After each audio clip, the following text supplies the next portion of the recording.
What did you say? I called you cheap because that's what I think of you. Who do you think you're talking cheap, to? tacky little tramp who every week becomes less and less. Flaccid. Watch what you say, Melon. I don't have to take this anymore. I don't have to take this any longer.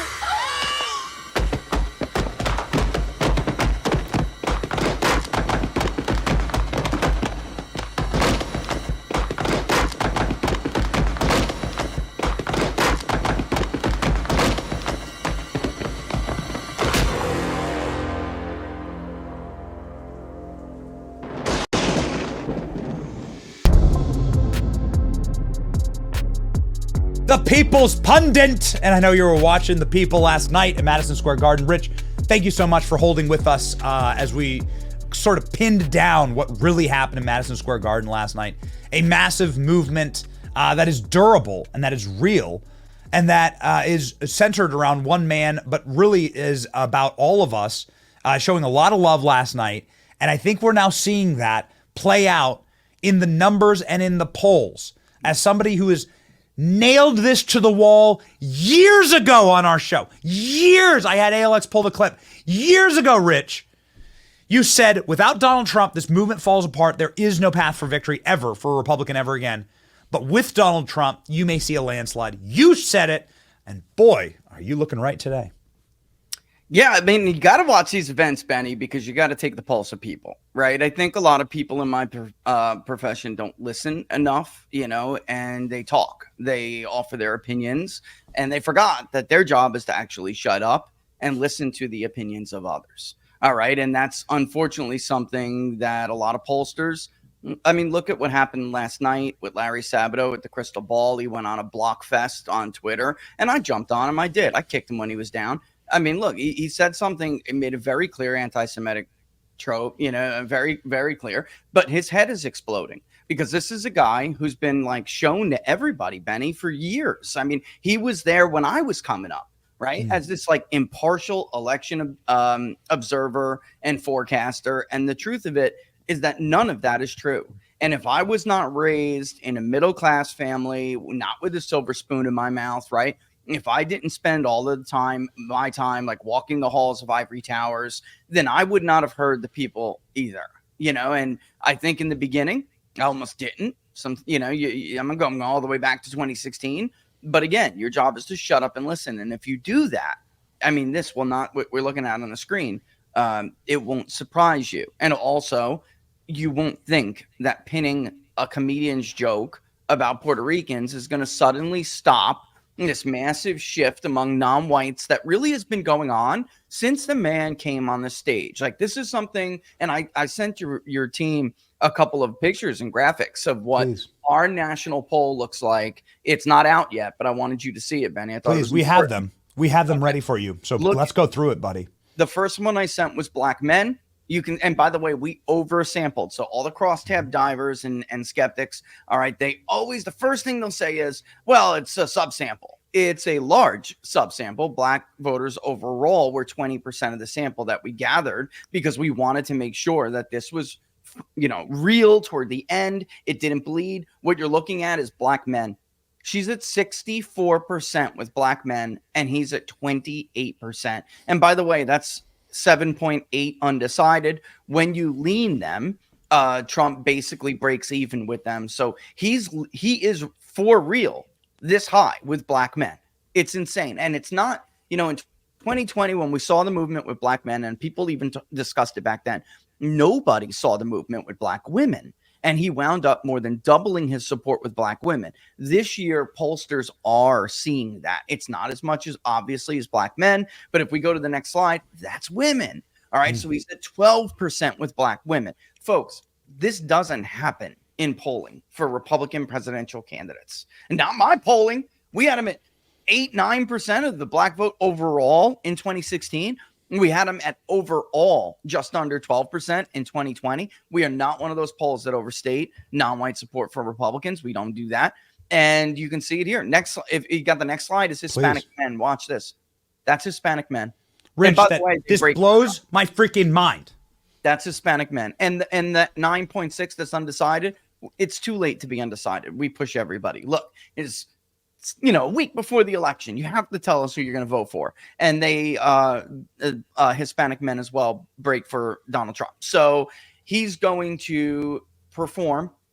It looks like he's going to do the best of any Republican presidential candidate with Black and Hispanic voters, non-whites in general, since 1960, since Richard Nixon in 1960. Rich, are you asserting that Donald Trump will win the popular vote?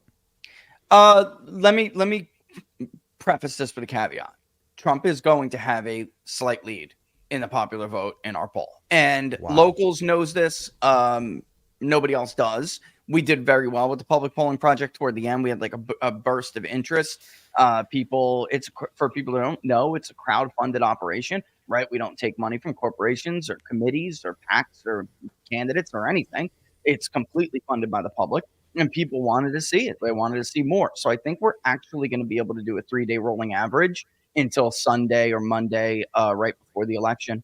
So yeah, we'll see where it ends up. But this is the problem, and why I was a popular vote skeptic for Republicans for many years. And people who have followed me, they know this is true. I have been telling people, just put the popular vote out of your mind until Republicans do much better with non-whites. It's simply not mathematically possible. You cannot do it on the backs of white voters alone, which is why the Romney wing and the McCain wing of this party had to basically die and go away. And movement wanted to be a national political force, had to be the dominant part of this party. And it is, by the way. We track that. I mean, even Republicans who tell us they're Republicans, we ask them, are you an America First Republican? Or what, people refer to as a traditional Republican. America First has taken a lead for years now. After, some of the nonsense with January 6th, it did tighten a little bit. But that has blown up since the primary. And the party hasn't looked back since. And by the way, Trump even wins traditional Republicans. He did throughout the primary process. It was just a smaller margin. But yeah, MAGA has been ascendant, and with it has been this new, younger, less white coalition. And that is how you win the popular vote. That's why Republicans were boxed out for all of these years, Benny. It's because they couldn't do 40% of the Hispanic vote. Trump can. They couldn't do 15 or more of the Black vote. Trump can. So I want to talk about your slide here. Are you telling me that Trump may win Hispanic men? Can we please go to the Hispanic men slide? Absolutely. You're telling me that we're within the margin of error here, and that if you lean those 10% undecideds, where do they go? They go to Trump. They go to Trump 55-45. I'm rounding. Wow. Well, that's a win. That's a win. Could even be more at this point. Let's see. And here's the thing. You don't need to do as good as, George Bush's team claimed he did with Hispanics, which he didn't. He got around 40. But you have to do around 40 or more. And here's why. We've been looking at this and talking about this for about a year now. It looks to me that Hispanics are going to outvote Black voters this time. For the first time ever, they will be a slightly larger share of the electorate. Now, it's so close it could go either way, Benny, but they of course have the potential to do that. They refuse to flex their political muscles every time we come to an election, and they just don't vote at the rates that Black voters vote at, or Asians, right? And this year they have been telling us consistently that they are more certain to vote than Black voters. And they, of course, are an increasing share of the population and the voting eligible population. So it was only a matter of time. And I think this year, this will be the first time in history Hispanics will outvote. And that's a problem, of course, for Democrats, because it changes the math. So if a Republican loses 1 point with the white vote, they have to make it up 6 points among Black voters. Well, not anymore, because if you do that well, with a segment of the electorate that's going to be about the share of Black voters or slightly more, then that changes the math entirely, Benny. So if you go, from 27, Mitt Romney got, paltry in the 20s. John McCain got clobbered with him too. Trump did better in 16, but he did never hit his full, what we always thought was his potential. In 20, he did very well, but it was isolated. Parts of South Texas, parts of Florida, right? This looks like it's everywhere now. I mean, it's all through the Sun Belt.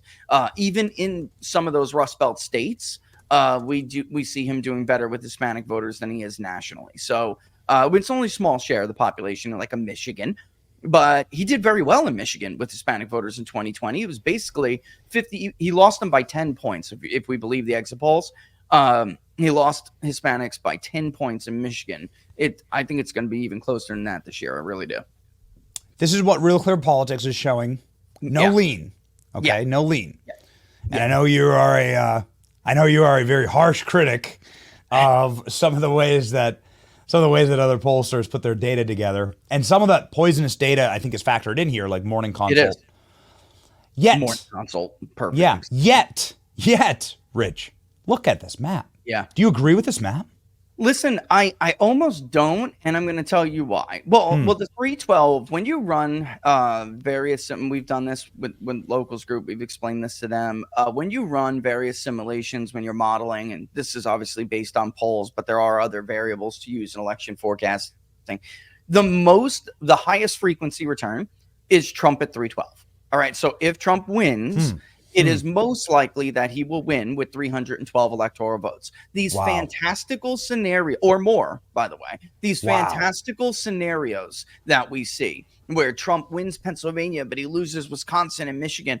Folks, the Great Lakes states and Pennsylvania have voted together every election since 1988, when Michael Dukakis was able to peel away Wisconsin because Dukakis was a leftist of the highest order, a northeastern liberal, and it worked for him.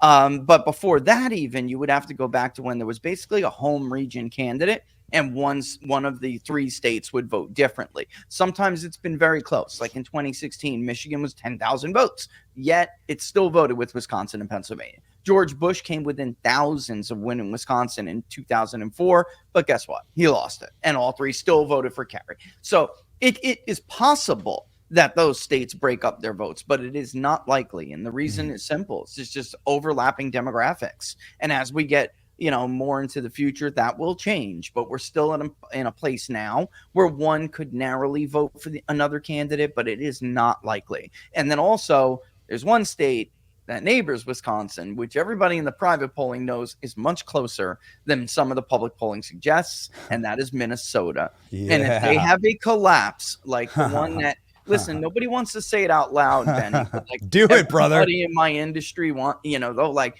go on the shows, talk about how tight the polling shows it is, and then get off the show and go, she's about to get crushed, right? And I think I am in the school of thought that really does believe when you see polls are close, and they are. All right, some of them, especially in the popular vote, you're talking about 1 or 2 points each way.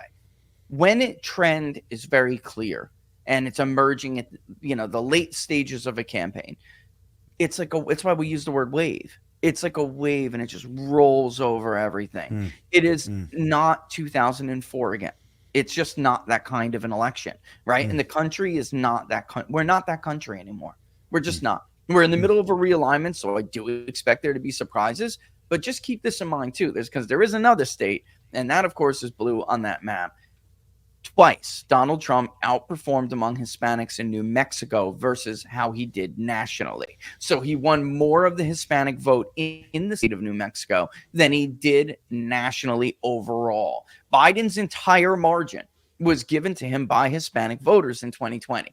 In 2016, Trump won whites but lost Hispanics, right? And it was close. In 2020, they tied with whites, and it was like 49-49, and then Biden won Hispanics, and that gave him his margin along with other small shares of non-white voting electorate, right? If Trump does better with Hispanics in New Mexico than he does nationally, it's simple arithmetic. It will be very, very close because it's hard to see that happening without him winning whites, right? I mean, because there are a lot of liberals in Albuquerque, right? Let me just put it, there's a reason why Trump is going to New Mexico.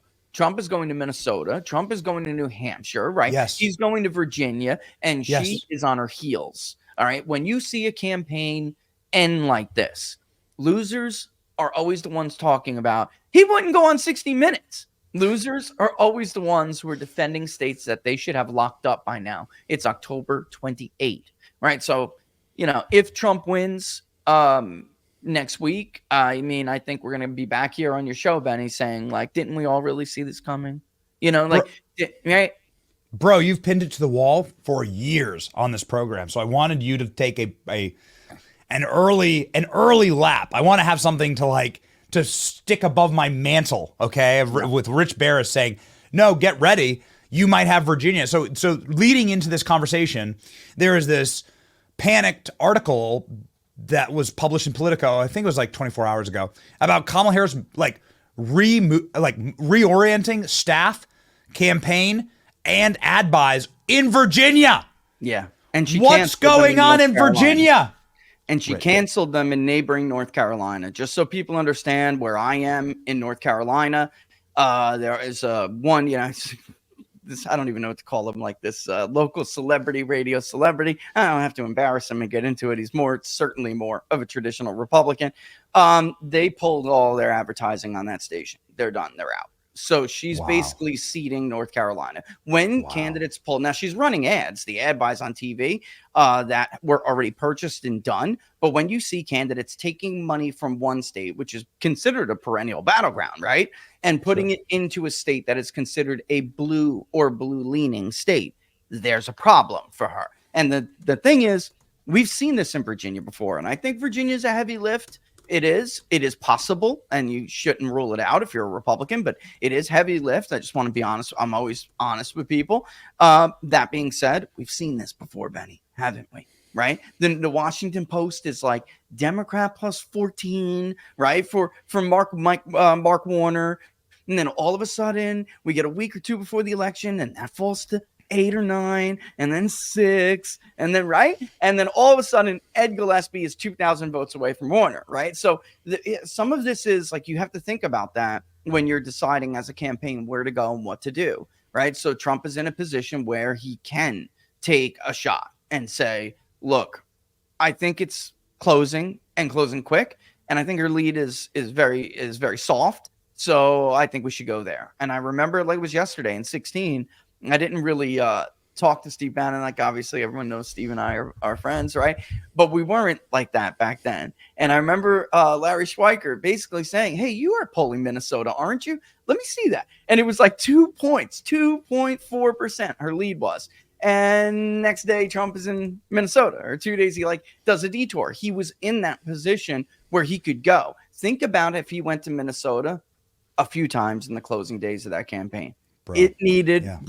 It needed a tiny, not a push. It needed a tiny little poke to just tip it over. That's how close it was. So, yeah, if you're Trump, you take the shot here. You take the shot. So he took a shot last night at Madison Square Garden. And we spent the show sort of debunking and then establishing, cementing ironclad like what we experienced last night. And I think that it was a profound night in American politics. Many are saying, why would you spend resources? I mean, it costs a lot of money to do an event at Madison Square Garden. Why would you do that in the heart of New York? I saw it as symbolic. I saw that as, New York is the capital city of the Empire State of America. Yeah. So many Americans became Americans, or their families entered this country in New York for the American dream. I saw this as symbolic, but also I saw it as almost the demonic, ravenous screaming that's happening about this is because Trump can do this in a blue city. Trump can turn a blue city red. And there was a flashing red warning sign to places like New Hampshire, Virginia, Minnesota, New Mexico that says, I can do this, right? And I think that's what Madison Square Garden was about. And it was almost like doing a campaign rally in Minneapolis in a way, to say I will drink your milkshake. I can come into your city and I can turn it red. Yeah. That was my takeaway.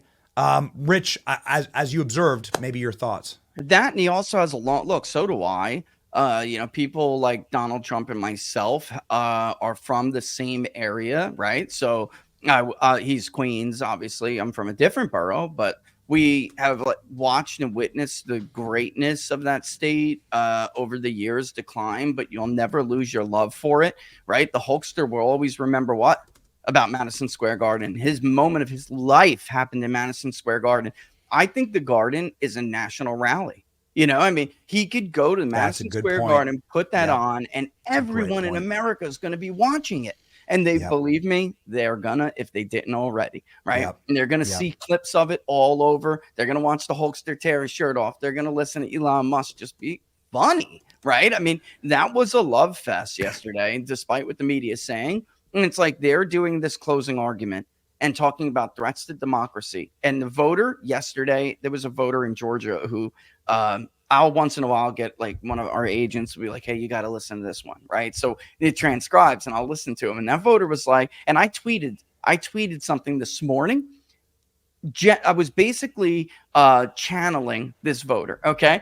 And I try to do that. I like to do that on social media a lot. And basically, it's like totally lost on these people that they're talking about threats to democracy when only one party here basically has an illegitimate has an illegitimate candidate and rendered null and void the votes of more than almost 15 million people. And they're going on and on about threats to democracy. It's just fundamentally unserious. And the only thing they could do, the only reason why they're doing this, and, you know, they're going to seize on the Puerto Rican joke, is because they need to generate their base. They selected instead of elected the leader of their party to represent their party. And now they're stunned that nobody wants to vote for her. Right. So it's like weird. I was wondering if this was going to show up in the polls. And honestly, Benny, it didn't that much, but it is showing up in the vote. And you could see it.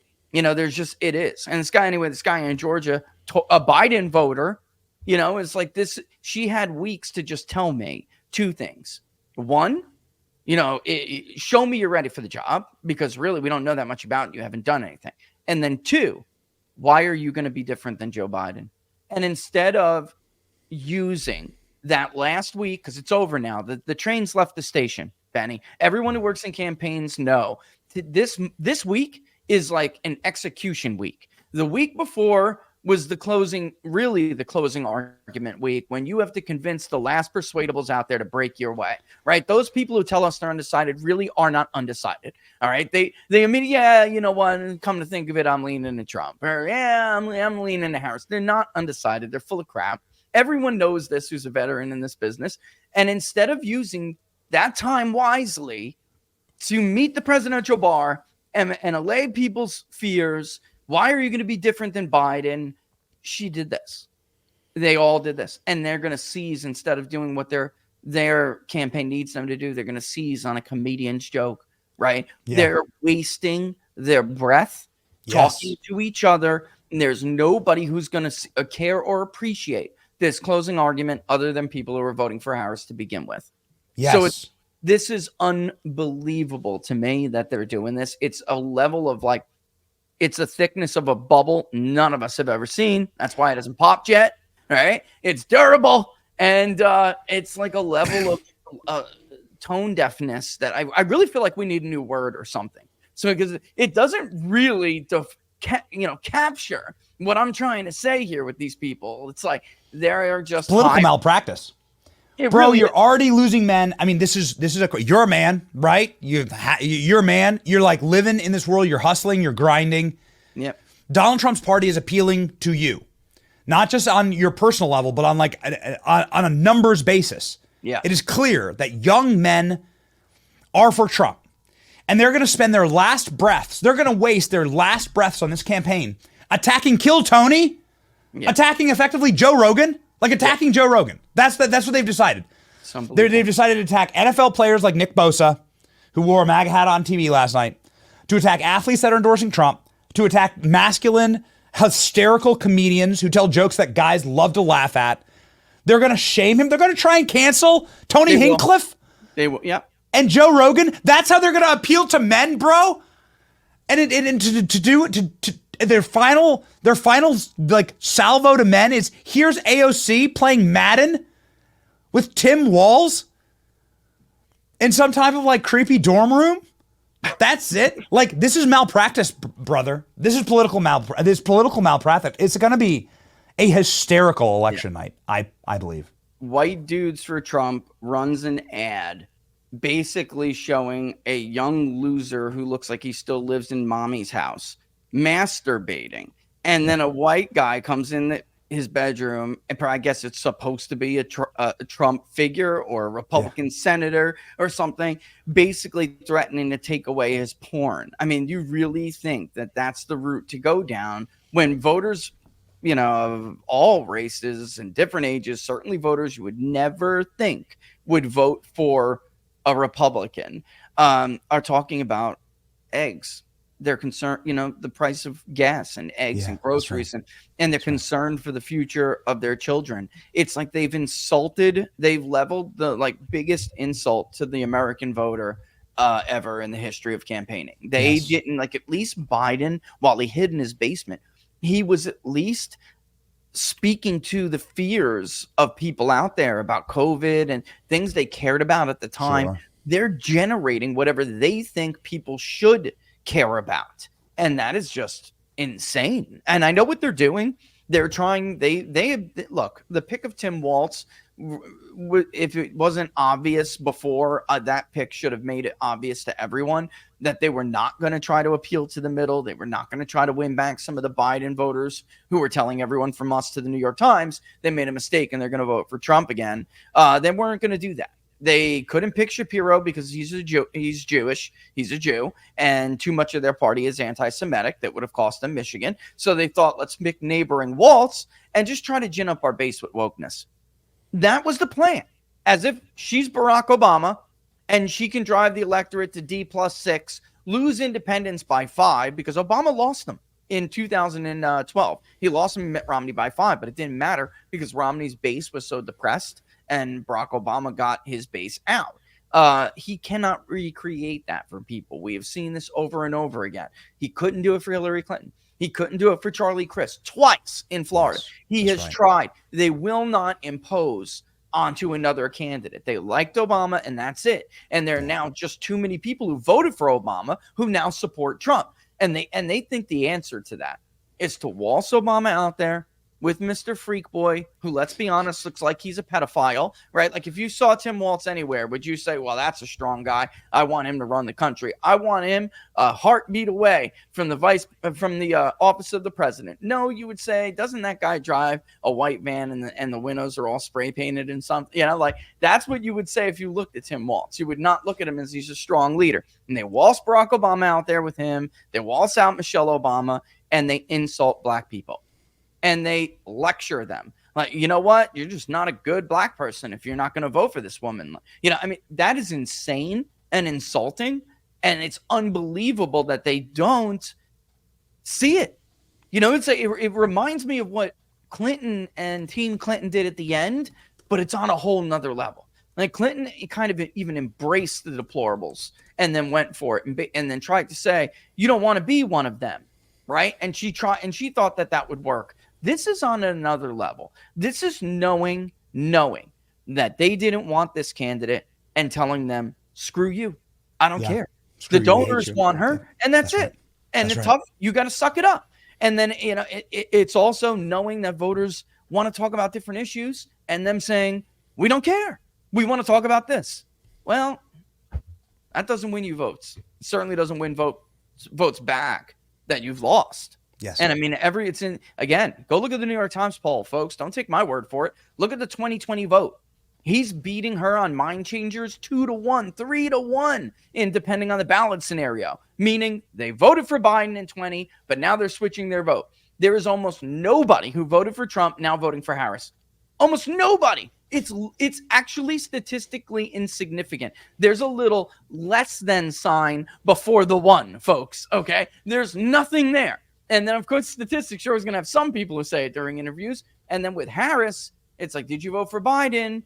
2-1, 3-1 margins that they're now going to Trump. I mean, remember, folks, he lost the election in 2020, not by 4.5 points in the popular vote. He lost the election because of 40,000 votes across a few swing states. You cannot have a 2-1, 3-1 margin of people changing their minds from the prior election and think you're going to win this thing. Come on. Or we're all wrong, Benny. Or everybody's wrong. Yeah, that's right. Everyone's wrong. Tucker Carlson last night saying, we don't believe you when you tell us that Kamala Harris gets 85 million votes. We don't believe you. We know it's not true. Yeah. We like Tucker Carlson prefacing that, and I think that's a dagger through the heart. but beginning to like drive hit the drum that's like, no, she didn't get 85 million votes. We know she didn't. You're gonna try and lie to us, and like, you better not, because the game's up. Nobody likes her. She has no authentic support. She has no real voters. Everybody is fleeing her. That's what all the data says.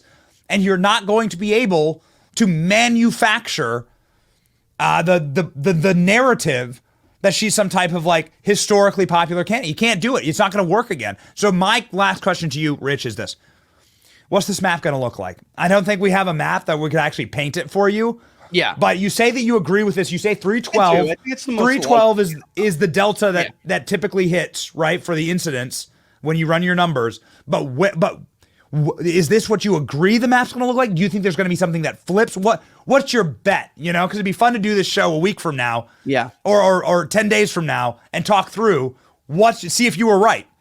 Do you have anything? Are you willing to put your chips on the table? Yeah, what's your bet? I mean, I am. I think. Look, I always trust the data. I do. My gut is telling me that something is going to be a surprise. I don't know New Hampshire. I've always been very skeptical. I saw the poll. There's a poll from the New Hampshire Journal out. Trump took a lead after being down pretty badly in that poll. And the University of New Hampshire poll stinks. Sorry, it just does. So you can just throw it out. And I don't think they've done a final yet. But still, I just think New Hampshire is very educated and it's tough. I honestly think Maine would probably flip before New Hampshire would, which is on my list of surprises, by the way. Be very careful with Maine. There was DRI is a great pollster. There are very, very few people who know how to poll Maine. Everyone blows it every year. Go look it up. And DRI had this thing basically a coin toss. We'll see what their final is, but I really do think that Maine is one of those surprises, or a Minnesota or a New Mexico. Those are my top three, even before Virginia. It's just because why? Because of what we're seeing, what shifted this electorate 4.5 points from 20 to 24.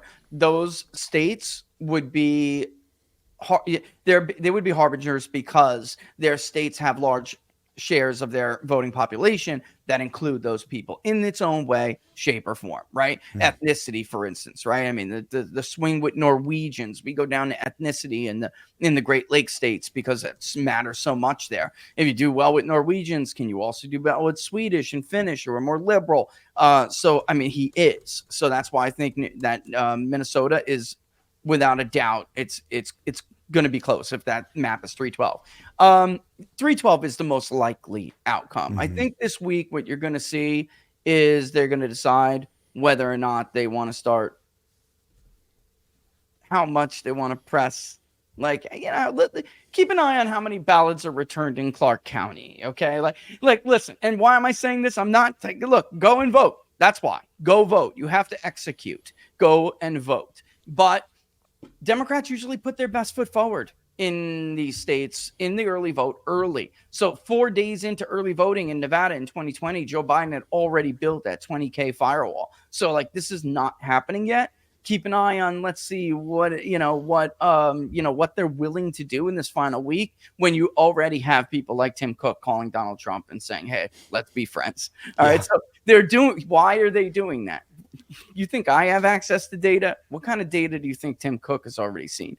They've been texting me for the last 10 days at 3 times a day. Go vote early. Go vote early. Next to a little story from Apple News about how Trump's a bad person. We all see you, Tim. We all know what you're doing. All right. So he obviously doesn't think the numbers are there, and he's calling Trump to make nicey nice. Jeff Bezos. You think he cares if Jennifer Rubin unsubscribes? That's not where Jeff gets his money from. He cares about the contracts, baby. And that's why he's not letting them endorse. And that's why he's not making a powerful enemy that he thinks, he's convinced is going to be president again. Right. So this map, I do think, and people are like Nevada, it's always like that great white whale for Republicans. But here's the kicker, folks.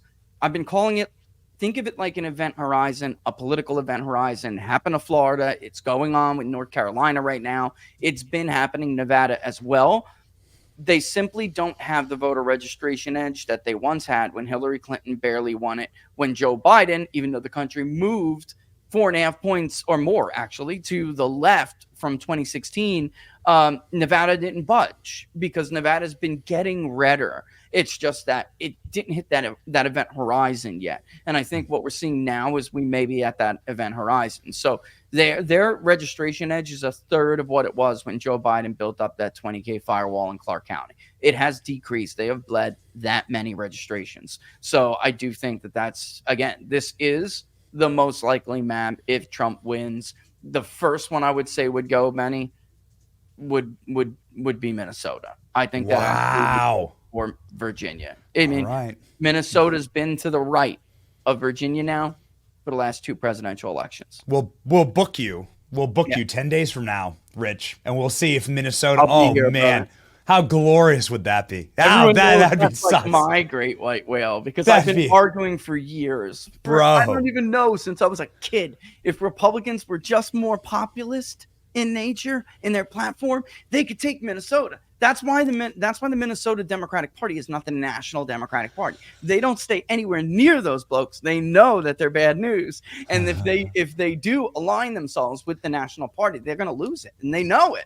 So they're going to keep that ancestry. They're going to keep that basically that Democratic culture of being an independent Democratic Party for as long as they can. But Minnesota was Biden +7. Virginia was Biden +10. In 2016, Virginia was Clinton +5, but Minnesota was Clinton +2.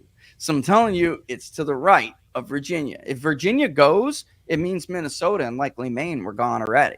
Wow. They're gone already. So if Virginia goes to Trump, I'm telling you, but expect Minnesota to be gone. Expect it. That's the kind of election landslide it would be. So, wow. Jeez, you're talking up to 400 electoral votes then. There is, like, everyone laughed at Sean Spicer the other day. He said there's a scenario where he can get to 350, and there is, if she goes down hardcore. There absolutely is. And everybody was laughing at him. But the fact of the matter is, Republicans are doing exceptionally well in both states, Virginia and Minnesota. I just don't understand why people think there'll be isolated areas where Democrats are suddenly going to have a burst of participation. That's just like, show me an election where that's happened, Benny. Show me. It doesn't work that way. All right. If a race gets away from somebody, it's gone and it takes off. Like, that's why it's called a race, folks. It's called a horse race. And if one horse starts to pull away, it gets ugly real quick. It gets ugly and embarrassing. That's how elections work in this country. All right. Well, and don't talk too much about horses. You get Tim Walz too excited. Guy's gonna need all the help he can get for this heavy lift. Okay, here we go. Rich Baris. Everybody follow the People's Pundit. You know him. He's freaking famous. He's one of the best out there. Maybe the best out there. He's never told us a lie. Got to tell you, that's tough in his business. 300,000 Americans can't be wrong. Follow Rich Baris, known as the People's Pundit, and make sure that you subscribe on Locals and you check out all of his work. God bless you, Rich. Thank you. All the best, my friend. See you soon. Thanks as always.